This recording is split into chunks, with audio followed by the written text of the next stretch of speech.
এই ভিখারি মেয়েটিকে রেস্টুরেন্টের মালিক কফি খেতে দেয় এবং এই কফি খাওয়া মাত্রই ভিখারি মেয়েটির মাথাটিও কফির মতো হয়ে যায়, কারণ এই শয়তান রেস্টুরেন্টের মালিকটি ডেট এক্সপায়ার কফি কাপের মধ্যে মিশিয়ে দেয় যেখানে অনেক পোকা হয়ে গিয়েছিল। এরপর সে তার গার্লফ্রেন্ডের চুল কফির মধ্যে মিশিয়ে দেয় এবং সে একটি ছোট বাচ্চা থুতু মিশিয়ে কফি বানিয়ে ফেলে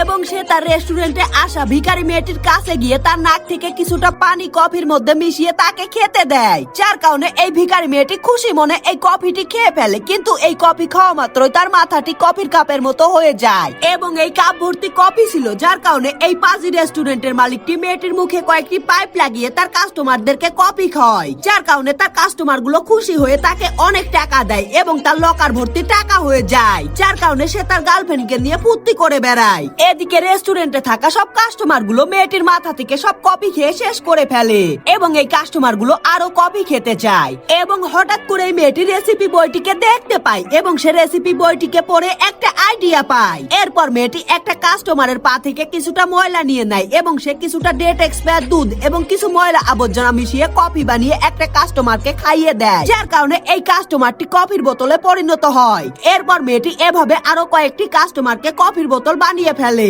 এদিকে রেস্টুরেন্টের মালিক তার গার্লফ্রেন্ডের সঙ্গে ঘোরাঘুরি করে কিছুক্ষণ পর রেস্টুরেন্টে আসলে দেখতে পায় তার রেস্টুরেন্টের মধ্যে অনেকগুলো কফির বোতল রয়েছে, যেটা দেখে এই পাজি রেস্টুরেন্টের মালিক অনেক বেশি খুশি হয়ে যায়, কারণ সে এই কফির বোতলগুলোকে দিয়ে আরো বেশি টাকা ইনকাম করতে পারবে। এজন্য সে একটা পাইপ নিয়ে এই কফির বোতলগুলোতে লাগাতে গেলে এই কফির বোতলগুলো তার উপর অনেক বেশি রেগে যায় এবং এই কফির বোতলগুলো এই পাজি রেস্টুরেন্টের মালিককে ধরে দেওয়ালের সঙ্গে উল্টো করে ঝুলিয়ে মেনু কার্ড বানিয়ে ফেলে।